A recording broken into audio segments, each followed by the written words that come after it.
Bom dia, queridos alunos. Espero que estejam todos bem, descansados dessa semana, né, que nós tivemos. Então hoje a gente retoma as aulas com uma revisão do que a gente viu nesse bimestre e eu vou mandar para vocês também questões para vocês responderem. E essa questão de hoje, essa atividade de hoje, ela vai valer na nota da bimestral. Tá? Então, as aulas anteriores somadas valem a nota da mensal e a nota de hoje, a atividade de hoje vale como nota da bimestral, tá? Bom, então vamos revisar, fazer uma revisão sobre Aristóteles, né? Então, Aristóteles, ele nasceu em Estagira e ele mudou-se para Atenas para ter aula com Platão, na academia do Platão, né? Então, por um bom tempo, ele foi lá estudar com o seu mestre e um período ele sai de lá para dar aula para Alexandre o Grande. E quando Platão morre, ele retoma, né, a Atenas.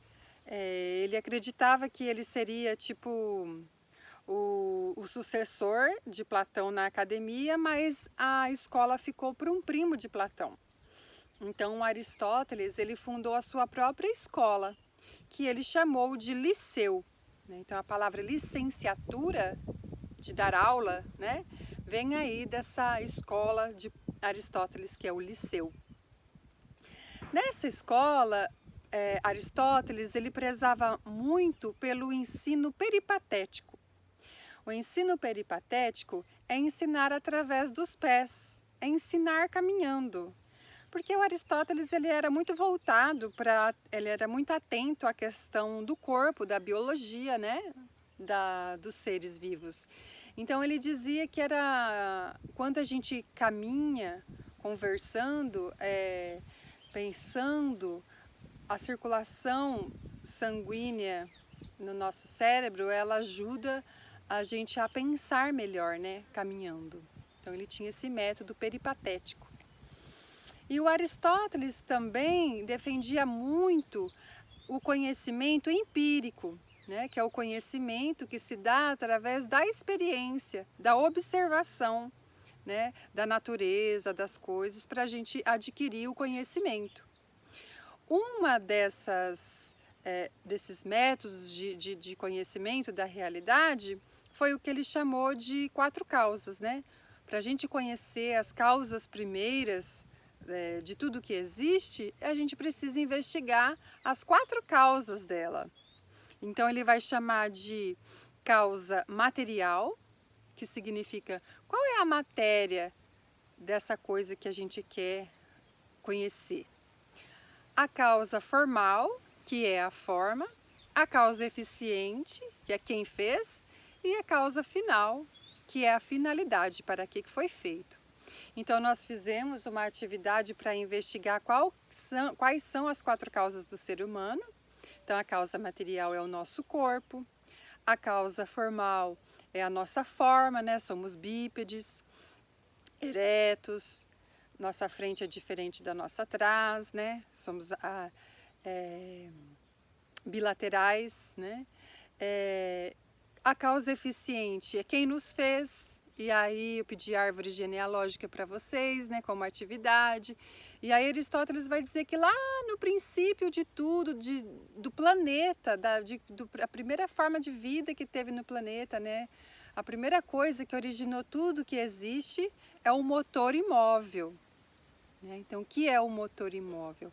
É um motor que move todas as coisas, que dá vida a tudo que existe, mas ele mesmo é incriado, ninguém o criou, né? Ele sempre existiu e ele que impulsiona, ele não se movimenta, né? Por isso que é imóvel, motor imóvel.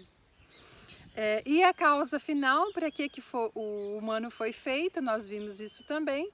Então, nós fomos feitos para sermos felizes, né? Então, todo ser humano, ele busca a felicidade, né? E aí, o que é a felicidade para Aristóteles, né? A felicidade para Aristóteles é a soma, é o conjunto, é a totalidade de todos os outros bens.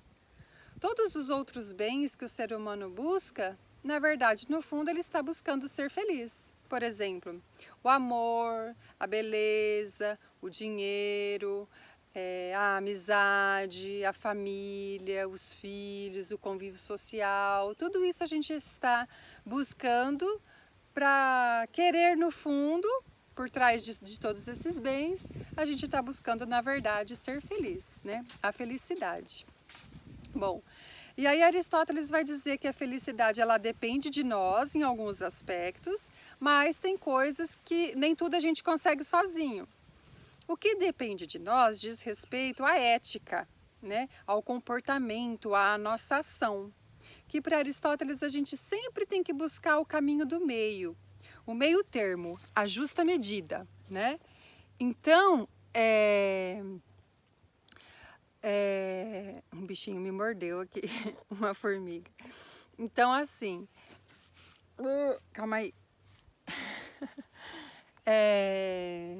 O meio termo, a justa medida, né? Então, por exemplo, na alimentação, cada um tem que buscar o que é o meio termo para si, para dormir, a ginástica, né? Os exercícios físicos. Então, isso são meio termo referente a cada um de nós, né? Específico, particular. Mas também tem o meio termo universal, que vale para todo mundo. Esse meio termo universal são as virtudes. Então, por exemplo, a coragem.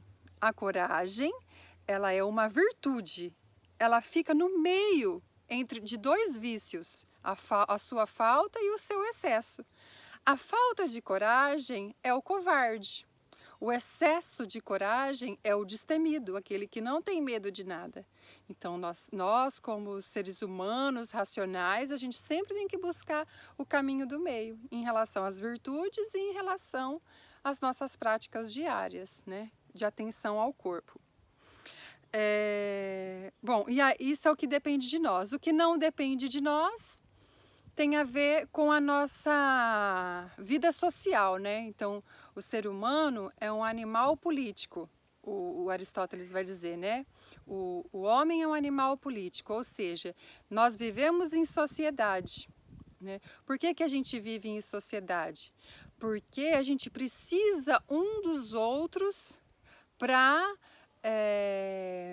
ser feliz e para a gente precisa um dos outros para suprir as nossas necessidades, que sozinhos a gente não se basta.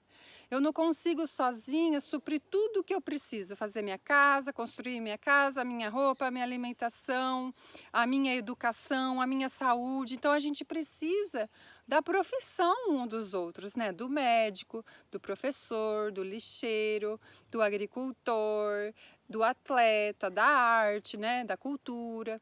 A gente precisa de todas as profissões para a gente atender às nossas necessidades como ser humano, né?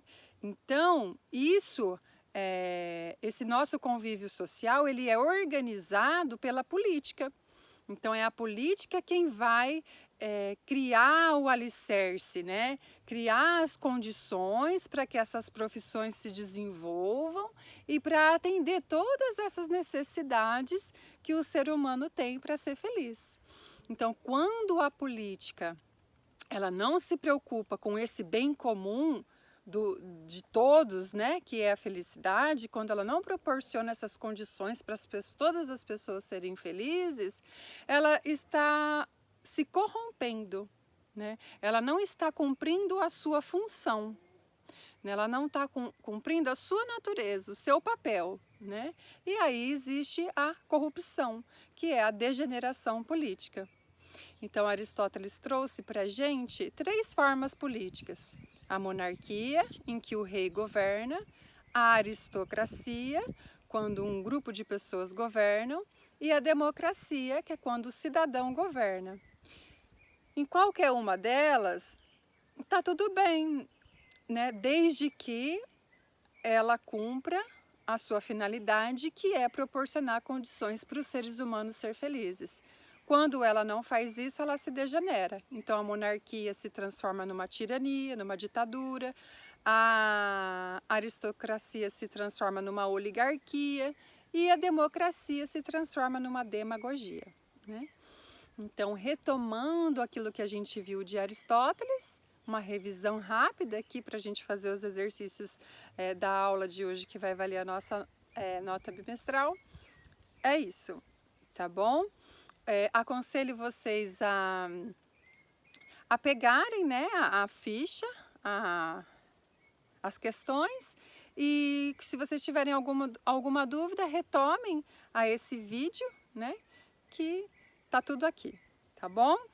Um beijo grande em todos vocês, tô com muita saudade e que bom que a gente pode matar um pouquinho mais a nossa saudade assim, né? Senti falta essa semana da gente não ter o nosso contato, mas foi bom também pra gente descansar um pouquinho, né? Então um beijo e bom retorno para todos nós.